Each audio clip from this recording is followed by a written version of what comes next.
wanajadili. Mjadiliano huu unaweza kuzaa chochote? Yes, na hiyo ndio ajenda kubwa kisa katika siku ya leo ambapo inahusisha Rais wa Ufaransa Emmanuel Macron na mwenzake wa kiongozi wa mamlaka ya Palestina Mahmoud Abbas. Leo watakutana kwa ajili ya kuzungumza mpango wa amani katika eneo la Gaza.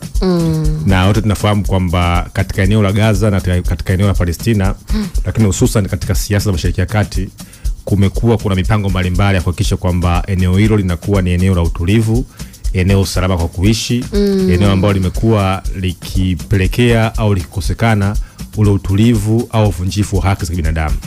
Kwa hiyo viongozi wengi wa kimataifa ambao tunawaita ni global leader akiongozwa na Emmanuel Macron, tukamwona Trump vile tukamwona Keir Starmer, na viongozi wengi kwa kweli wamekuwa wakijaribu kuhakikisha kwamba eneo la Mashariki ya Kati linakuwa ni eneo la utulivu. Of course limekuwa ni zao la kihistoria kwa namna gani eneo hili limekuwa likiwa na vuta ni kuvute ya masuala ya kidini, masuala ya kisiasa, geopolitics za kimataifa, hata namna gani masuala ya utaifa yamekuwa kichukua nafasi kubwa zaidi katika eneo la Palestina.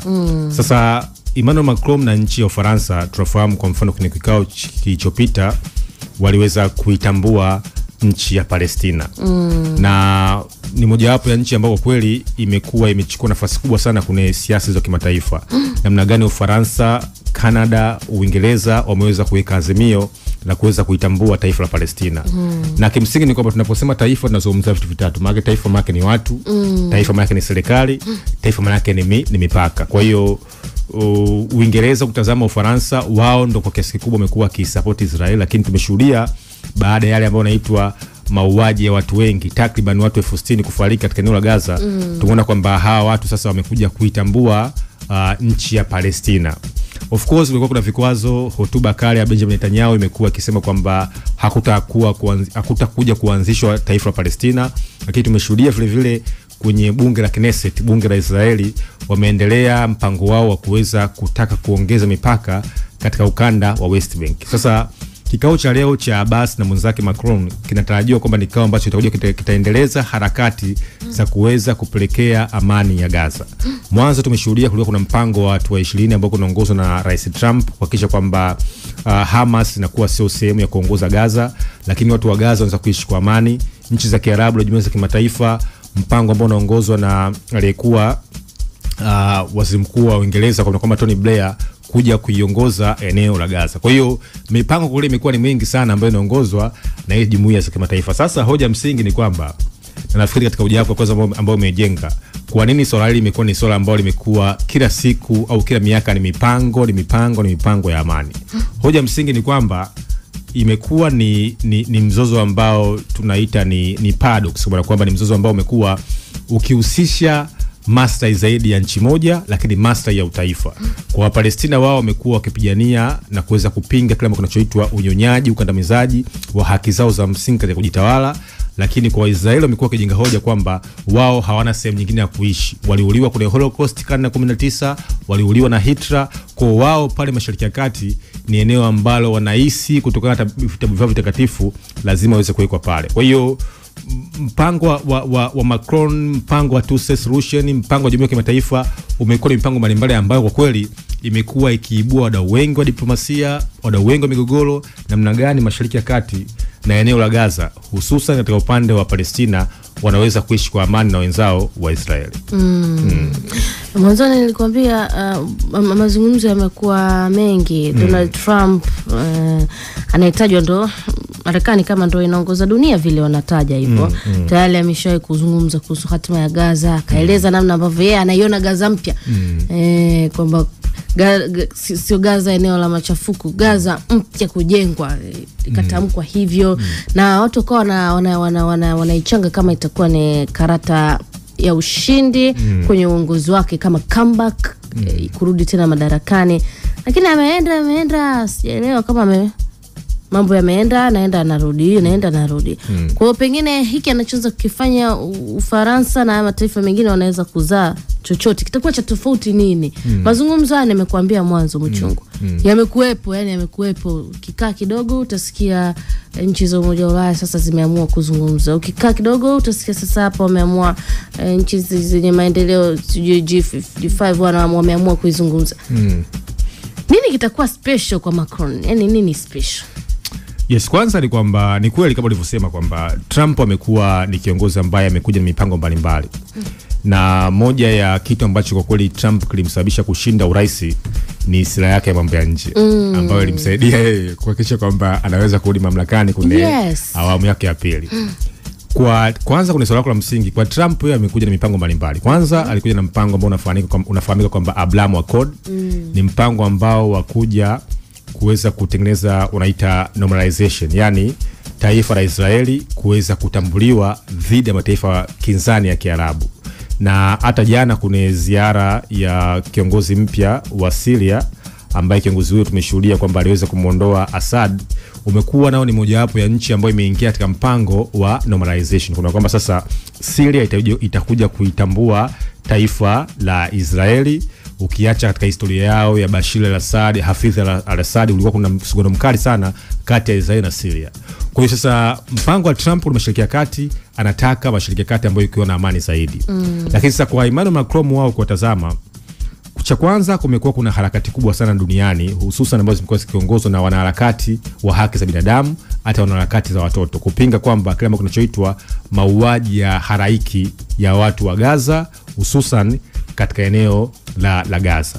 Kwa sasa Emmanuel Macron kitazama, aliongoza harakati za kuweza kutambua taifa la Israeli na taifa la Palestina, kwa kwamba waweze kuishi kwa pamoja. Sasa hoja msingi nafikiri katika kikwazo kikubwa ni mipaka ya taifa la Palestina, kwa sababu kwa kipindi kirefu kitazama mipaka ya Israeli dhidi katika eneo la Palestina imekuwa likiongezeka tangu taifa la Israeli lilipoanzishwa. Kwa sasa watu wengi wamekuwa wakijenga hoja kwamba okay, tunajua kwamba nchi maana ni watu, nchi maana ni serikali, nchi maana ni mipaka. Je, hii mipaka ya Palestina itakuwa ni mipaka ya namna gani? Lakini je, katika mpango ambao umekuja nao Israeli katika bunge lao la Knesset, walikuja na mpango wa kuweza kuongeza walowezi zaidi katika eneo la West Bank. Na lazima tufahamu kwamba eneo la West Bank mpaka sasa hivi kuna wakazi 500,000 ambao wanaishi illegal, kuna kwamba hawatambuli kuna sheria za kimataifa. Sasa je, huu mpango ambao wanakuja nao Ufaransa kuweza kutambua taifa la Palestina, mipaka yao itakuwa ni wapi?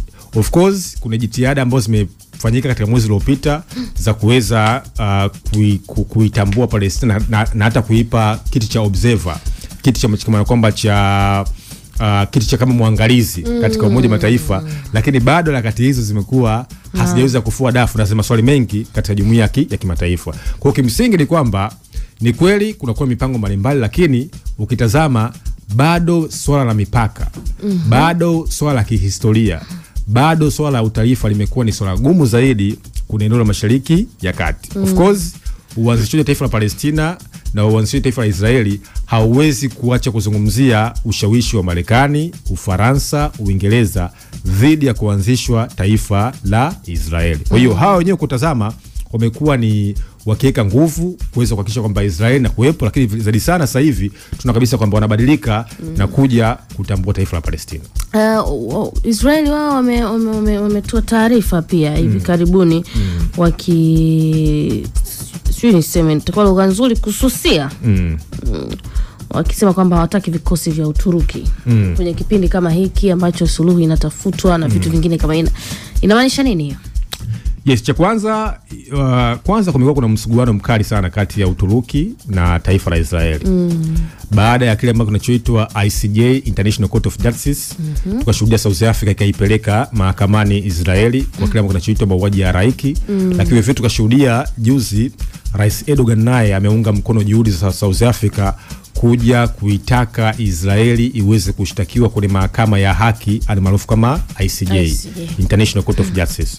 Kwa sasa kumekuwa kuna hiyo sintofahamu mbalimbali kati ya serikali ya Netanyahu na hata serikali ya Uturuki.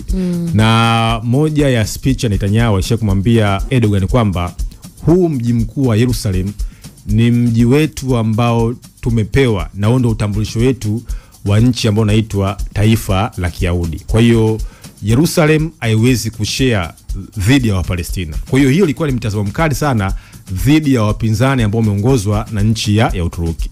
Of course Uturuki umekuwa ni nchi ambayo ikijaribu kupeleka amani Mashariki ya Kati, lakini wao kwa tazama wamekuwa vile vile wana hofu dhidi ya upanuzi au dhidi ya sera za Israeli katika Mashariki ya Kati, kwa sababu lazima tufahamu kwamba Israeli amekuwa na ile sera yake ambayo wanasema make Israel great again, kwa kwamba mipaka yao ya nchi yao ambayo imetajwa kwenye vitabu vyao vitakatifu itakuja kuongezeka, na unaamini kwamba maeneo kwa mfano ya Lebanon, maeneo kwa mfano ya Syria. Kwa hiyo Waturuki wanahisi kwamba hawa watu harakati zao zinakuja kuongezeka, siku moja wanaweza kuja kutuvamia paka sisi. Kwa hiyo kimsingi ni kwamba kumekuwa kuna diplomasia kali sana kati ya Rais Erdogan kwamba kiongozi wa Uturuki na waziri mkuu Benjamin Netanyahu.